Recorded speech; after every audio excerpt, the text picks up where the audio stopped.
Good times create weak people, and weak people create bad times, and bad times create strong people, and strong people create great times. If you take a look at 2021, the economy was zooming. Everything was going great. There was a lot of excess within the system, a lot of excess in the economy, excess money. Rates were at all-time lows. Everybody had access to money. And our economy is based on people spending money. And when there's excess money in the system, things seem like they're going really, really well. And they are for a period of time. But of course, they don't stay that way. And 2022 has shown us something quite different. And experts say that it's probably going to get worse before it gets better. And the only question is, do you have a plan to navigate tough times? If you take a look at what's been going on in 2022, the Fed has been raising rates. What we call quantitative tightening has been taking place. When you look at what rates were and what they are right now, they're probably almost 4 or 5 times higher, and they're probably going to go even higher. When you take a look at how easy it was to access money in 21 compared to 2022, it's two totally different environments, because when rates start to go up, then of course, you're not able to borrow money like you were able to borrow money, right? When you take a look at inflation, inflation has been at all-time highs, or as high as it's been since the last 40 years. And that's a different environment to operate a business in. That's a different environment to invest in. It's going to take smart people to navigate these environments. No more free cheese, as they say. You got to go in and you got to make good decisions in order to do well in these environments. And most of us, especially small business owners, novice business owners, we don't have a plan to navigate the troubled times. Everybody can go out and do well when things are going great, but it takes the smart business owner, the smart investor, to do well in tough times. And you have to be paying attention to what's going on, right? And if you don't pay attention, you'll be left out in the cold, and your business will probably, more than likely, fail. If you can't kind of start, diminishing your profit margins now, not being able to make as big profit margins as you were in 2021 and 2020, if that is going to hurt you and hurt you significantly, you probably won't survive 2023. But there will be some people that survive. The question is, will you be amongst the some that survive, or amongst the most that will fail? Most of you will fail if you don't have a plan, because what usually happens is we overspend when things are going great.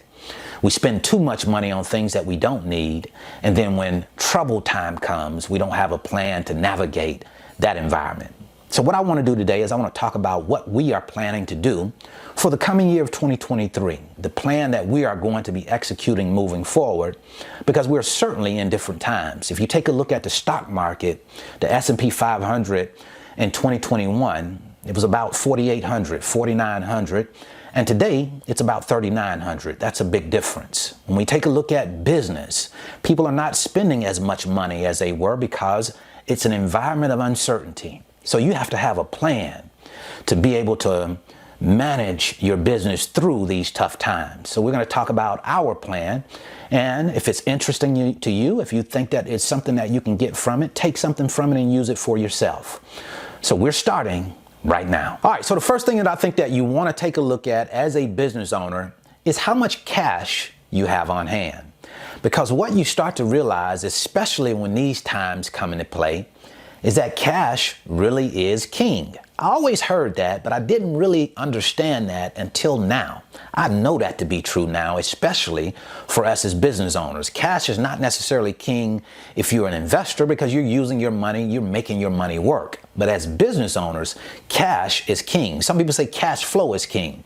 I believe that cash is king. So why is cash king? Well, because when you're in these times, tough times, hard times, it doesn't matter. You still have to pay expenses. And one of our biggest expenses is payroll. People still have to get paid. People depend on us to go out and continue to make money and be able to pay payroll. People come to work and people have to get paid. Our second most expensive thing that we pay for is taxes. and you know how the government is, you know how the state is. They have to get those taxes. They have to get paid. So you want to have enough cash on hand that you can make payroll and you can still pay your taxes without any issues. And then, of course, our third expense is our cost to operate.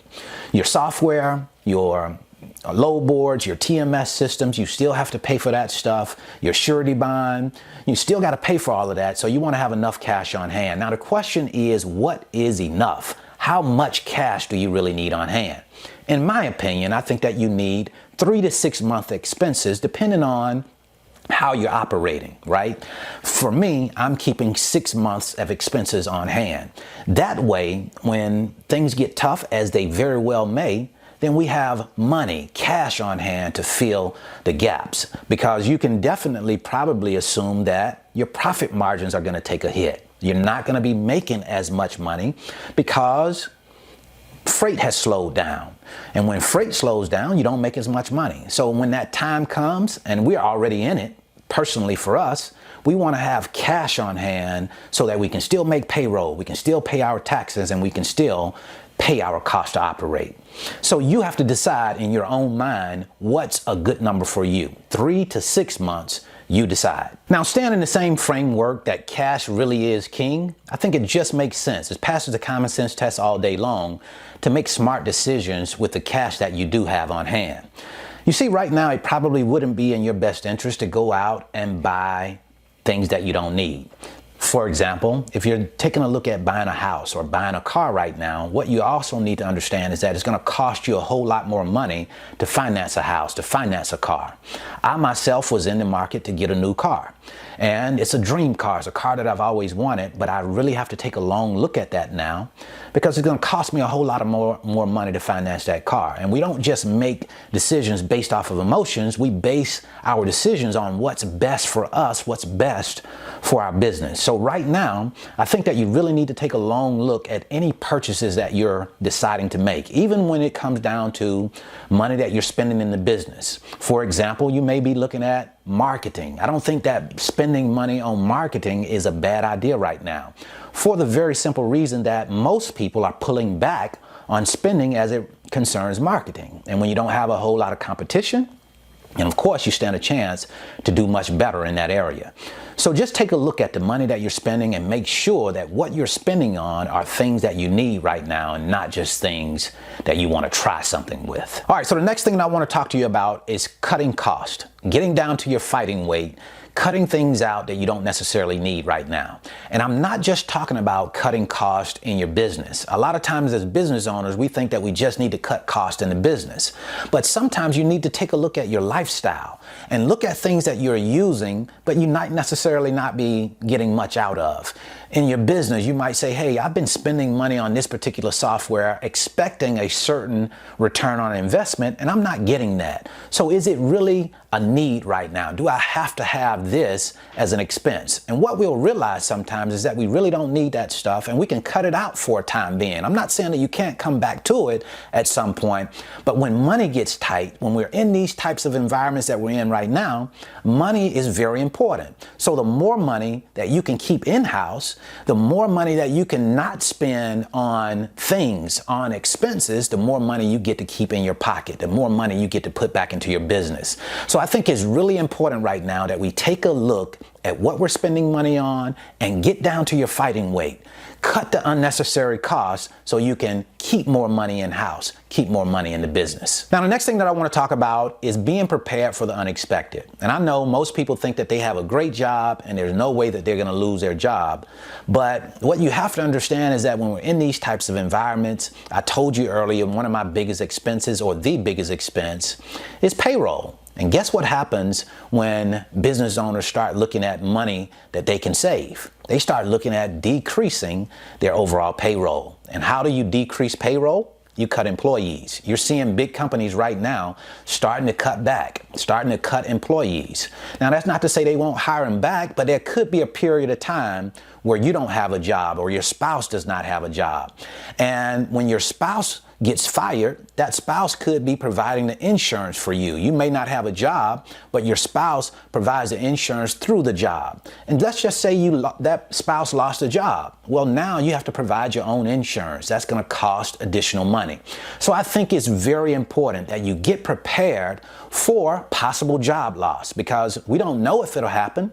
It could happen at any moment, especially if we go into a deep recession. So just know that that's a possibility and be prepared just in case. Now, one of the biggest mistakes that I think you can make right now is to bury your head in the sand and act like nothing is happening, like everything is normal. Things are not normal right now. Inflation that we're having is not normal. People losing jobs is not normal, right? So we shouldn't approach this and act as if everything is cool.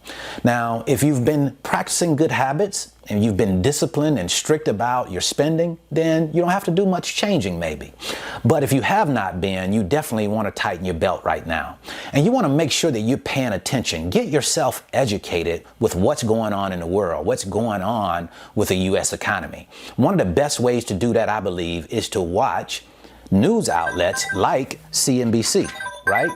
Now is not the time to not pay attention to what's going on, because if you don't know what's going on, you can't make adjustments. You need to be able to make adjustments when you see something that's going on. Like, for example, if you see a big company and they are starting to cut back on employees, well, you may have a spouse that's working for that company, and you can kind of get a heads up on what's happening and start to get yourself prepared for that. Or you can see things that are happening with inflation in the economy and what steps you need to take to make adjustments that's going to be in the best benefit for you and your family. So don't bury your head in the sand and not pay attention to what's going on. Get up on what's happening in the environment so that you can make adjustments and make those adjustments quickly. Credit card debt. Credit card debt is already costing you a whole lot of money, even when it's not inflationary periods. But it's certainly when it's inflationary periods, when rates are rising, it's costing you more money to have debt from month to month. You're probably already paying anywhere from 12 to 18%. And when those rates are rising, they keep rising like they are. And again, on December 2nd, I think Chairman Powell is going to talk to us again, and it's very likely that rates are going to rise another 50 or 75 basis points. So that's going to increase the amount that you're paying for that debt. I would highly suggest that you start to get out of debt. That's what we're doing in our own business, getting all the way out of credit card debt. So we're paying less and less money for credit cards, especially right now. Because remember, most people don't plan to fail. We just fail to plan. So these are just a few things that I thought I'd share with you about what we're doing in our own business, just in case you don't have a plan already for yourself. Hopefully you can see the importance of developing and implementing a plan that works for you. That's what I wanted to share with you today. Certainly hope this information has been helpful. Have a great day. Have a great rest of your week. See you at the very top, because the bottom is much too crowded.